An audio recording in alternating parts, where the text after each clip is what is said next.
Building material एक ऐसी चीज है जिसकी हमेशा जरूरत ही होती है। नया घर बनाना हो या फिर पुराने घर में सुधारना करना हो, हर जगह पर बिल्डिंग मटेरियल की जरूरत होती है। भारत देश तेजी से प्रगति कर रहा है, इसलिए यहाँ पर तेजी से कंस्ट्रक्शन बढ़ रहे हैं। ऐसे में बिल्डिंग मटेरियल सप्लायर का बिजनेस करना और उससे काफी ज्यादा मुनाफा कमाना संभव है। ये बिजनेस ऐसा बिजनेस है, इसमें सक्सेस मिलना बहुत आसान हो जाता है अगर ये सही तरीके से किया जाए तो। आज के वीडियो में हम आपको बताने वाले हैं कि इस बिजनेस को कैसे शुरू करें, इसके लिए किन चीज़ों की ज़रूरत पड़ेगी और इसके लिए कितना इन्वेस्टमेंट करना पड़ेगा।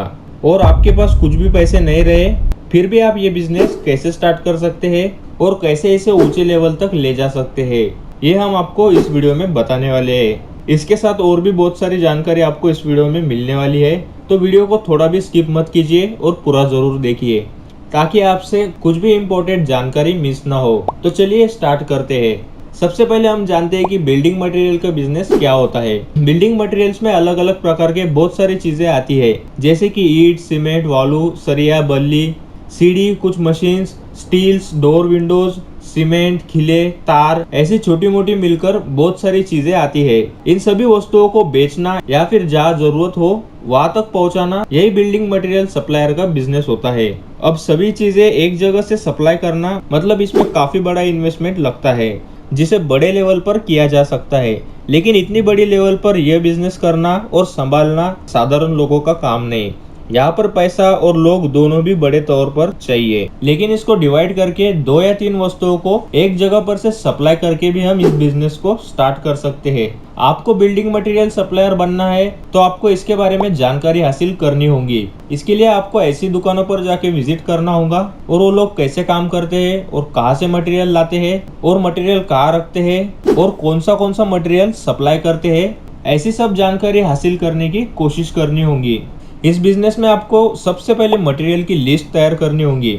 आपका बजट और आपकी पहचान या फिर जानकारी के हिसाब से आपको कौन सा मटेरियल सप्लाई करना चाहिए, इन सब की लिस्ट तैयार करनी चाहिए और उसके बारे में डिटेल में जानकारी इकट्ठा करने की कोशिश करनी चाहिए। जिस मटेरियल की ज़्यादा से ज़्यादा जानकारी हमारे पास है वही मटेरियल आपको हमारी लिस्ट में शामिल करना चाहिए।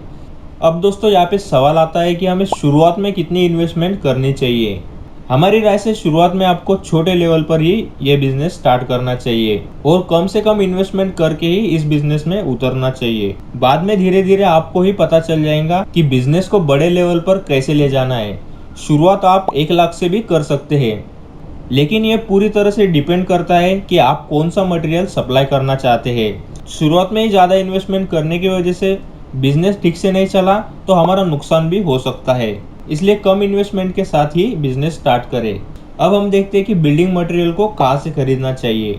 हम आपको बता दें कि सभी बिल्डिंग मटेरियल अलग अलग कंपनियों या फिर बड़े डीलर्स द्वारा ही मंगाया जाता है। इसके लिए आपको अलग अलग कंपनियों या फिर डीलर से ही कांटेक्ट करना होता है। आपको कस्टमर की रिक्वायरमेंट के अनुसार अलग अलग तरह के सप्लायर्स को अपनी दुकान पर रखना होता है।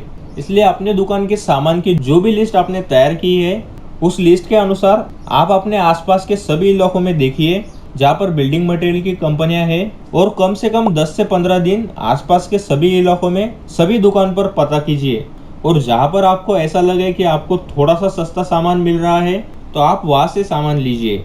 और याद रखिए, अच्छे क्वालिटी का मटेरियल ही आपको लंबे समय तक बिजनेस में टिका के रख सकता है, इसलिए हमेशा अच्छी क्वालिटी का ही मटेरियल बेचने की कोशिश करें। अब बिल्डिंग मटेरियल तो आपने खरीद लिया, लेकिन उसको बेचते कैसे है वो अब हम देखेंगे। आप जो भी मटेरियल सप्लाई कर रहे हैं वो अच्छी क्वालिटी का ही इस्तेमाल करें और हो सके तो कम से कम मुनाफे पर मटेरियल बेचे, ताकि कम समय में आपका अच्छा नाम हो और नाम होने के बाद आपके कस्टमर्स बढ़ते ही जाएंगे।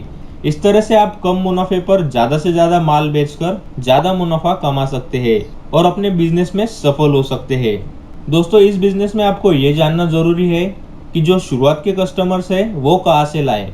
नए बिजनेस में शुरुआती कस्टमर्स लाना बहुत मुश्किल का काम होता है, लेकिन आपका ऑफिस अगर आप अच्छे मार्केट प्लेस पे डालते हैं तो आपको कस्टमर आसानी से मिल सकते हैं। लेकिन ऐसी जगह पर ऑफिस खोलने के लिए ज़्यादा पैसे खर्च करने पड़ सकते हैं। आपके पास अच्छी जगह पर ऑफिस नहीं है तो आपको खुद ही कस्टमर तक पहुंचना पड़ेगा, मतलब आपको लोगों के कंस्ट्रक्शन साइट पर जाना पड़ेगा और उनको आपकी अच्छी सर्विस और मटेरियल के बारे में बताना पड़ेगा और उनसे ऑर्डर्स लेने होंगे।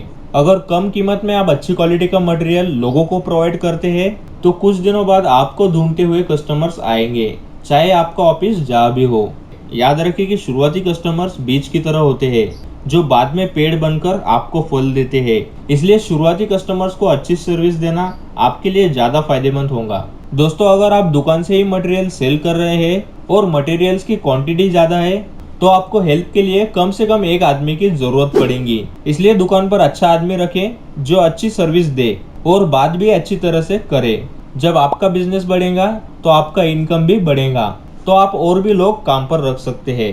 आजकल हर कोई बिजी है और किसी के पास भी समय नहीं है, इसलिए मटेरियल को ले जाने के लिए वाहन ढूंढना, उस मटेरियल को साइट पे उतारना, ये सब काम कोई नहीं करना चाहता। भले ही थोड़े पैसे ज्यादा लगे लेकिन सब कुछ तैयार मिलना चाहिए। इसलिए आप अपने मटेरियल को अपने ही वाहन से या फिर किसी दूसरे वाहन से साइट पर पहुंचाने की सुविधा रखें।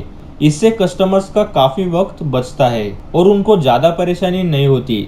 इसकी वजह से नेक्स्ट टाइम कस्टमर हमसे ही संपर्क करता है और हमसे ही मटेरियल खरीदता है। अब हम देखते हैं कि ये बिजनेस जीरो बजट में कैसे स्टार्ट करें। जैसे कि हमने आपको शुरुआत में ही बताया था कि कंस्ट्रक्शन मटेरियल सप्लायर का बिजनेस आप जीरो बजट से भी स्टार्ट कर सकते हैं। इसके लिए शुरुआत में आपको बड़े मटेरियल सप्लायर से संपर्क करना पड़ेगा और उनको बताना पड़ेगा कि मेरे अच्छे कॉन्टैक्ट्स है, मैं आपका मटेरियल सप्लाई करने में आपकी मदद कर सकता हूँ। इसके लिए आपको क्वांटिटी के हिसाब से मुझे कमीशन देना पड़ेगा। और वो लोग आसानी से मान भी जाते हैं क्योंकि उनको भी ज्यादा से ज्यादा मटेरियल बेचना होता है। अब आपको दूसरा काम करना है कि जहाँ पर भी कंस्ट्रक्शन वर्क शुरू है वहां पर जाना है और मकान मालिक से संपर्क करके उनको अगर मटेरियल की जरूरत है तो आप उनको मटेरियल प्रोवाइड कर सकते हैं। याद रखिए कि आपको कस्टमर्स का ज्यादा से ज्यादा फायदा ही सोचना है। इसमें आपका मुनाफा थोड़ा कम भी मिले तो फिक्र नहीं करना है, सिर्फ ज्यादा से ज्यादा लोगों तक अपना मटेरियल पहुंचाने का काम करना है।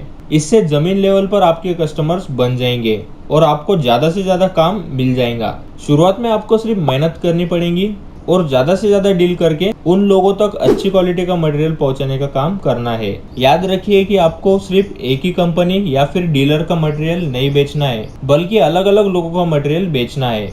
इससे आपको चालू रेट भी पता रहेंगे और अलग अलग मटेरियल की क्वालिटी भी पता चलेंगी और आपका बिजनेस किसी एक के भरोसे भी नहीं रहेगा। धीरे धीरे कुछ पैसे जमा होने के बाद आप छोटा सा ऑफिस भी डाल सकते हैं और अपना बिजनेस बढ़ा सकते हैं।